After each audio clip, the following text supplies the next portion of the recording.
আসসালামু আলাইকুম সুপ্রিয় দর্শক, আপনারা দেখতেছেন এইখানে যে হাইব্রিড জাতের পটল আছে, এই পটলটি লতা কাটা হচ্ছে। আমরা পটলের যে চাষ বা চাষাবাদ আছে, কিভাবে আপনারা চাষ করবেন বা পটল চাষ পদ্ধতি আমরা জানার চেষ্টা করব কৃষক ভাইদের কাছ থেকে সরেজমিনে এসে। আমরা বর্তমানে আছি নাটোর জেলা বড়াইগ্রাম থানায় তালসুপুর গ্রামে।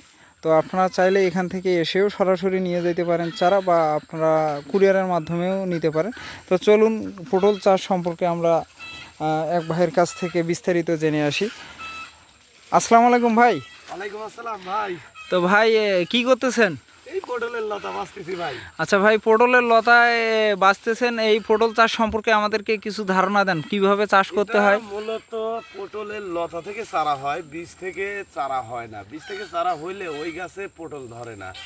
এখন এই যে লতার যে গিরাগুলি, হ্যাঁ, এটা যারা বেশি সংখ্যক জমি চাষাবাদ করবে তাদের জন্য পটলের লতাটা ভালো হবে। কারণ লতাটা রোপণ করলে ওই জমিতে ৩-৪ বছর পর্যন্ত পটল চাষাবাদ করতে পারে।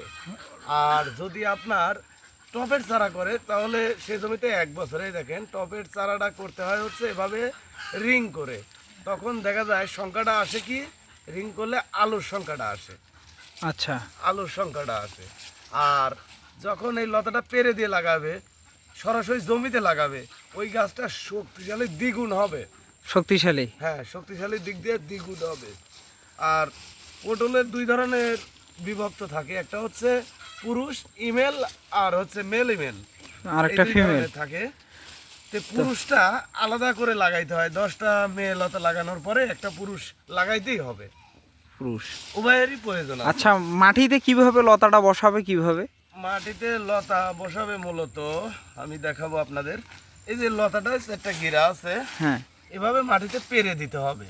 পুরাটাই না মাথা বাইর করে রাখতে? মাথাটা যেরকম এক পর বের করে রাখতে হবে, পেরে দিয়ে উপরে মাটি দিয়ে ঢেকে দিতে হবে, ঢেকে তাহলে দিতে চারা হবে। বের হয়ে যাবে। আচ্ছা, মাটিটা যখন চাষ করবে তখন কি কিছু দিতে হবে জমিতে? না না না, জমিতে কোনো ধরনের সার ওষুধ দেওয়া যাবে না। সার ওষুধ কোনো কিছু দেওয়া যাবে না? 1 হাত যখন হবে তখন সার ওষুধ দিতে হবে। 1 হাত যখন হবে। আচ্ছা, এটাতে কি সেচও লাগে?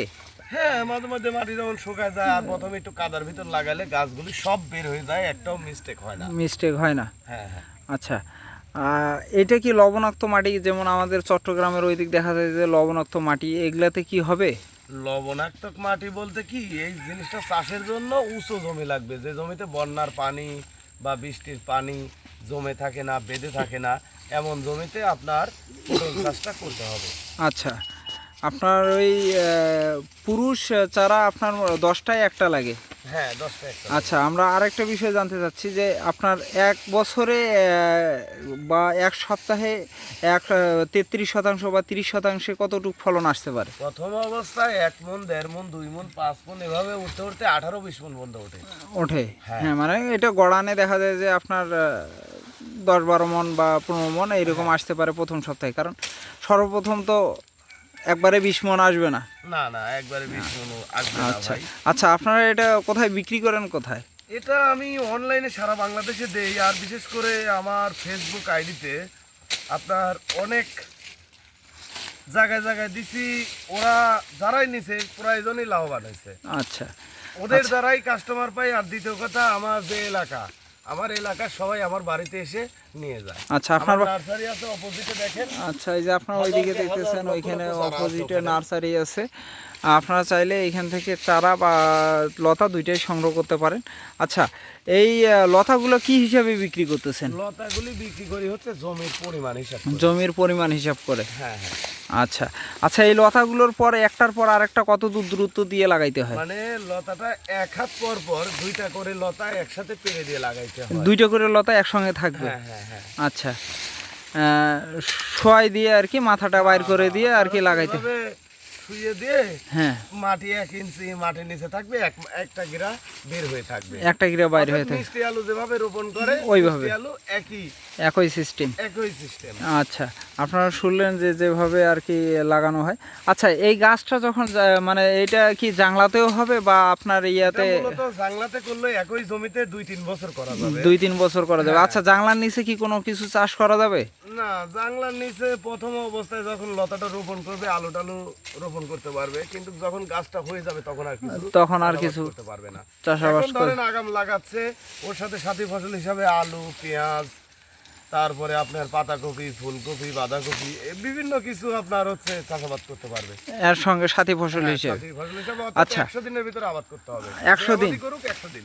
আচ্ছা, তার বেশি এটার করা যাবে না। এটার ফসল কত দিনের ভিতর আশা করা যায় আসবে এটা একটা এখন লাগাইলে? বর্তমানে কার্তিক মাস শেষ হয়ে গেছে, অগ্রহায়ণ, পৌষ, মাঘ, ফাল্গুনে যায় পটল আসবে।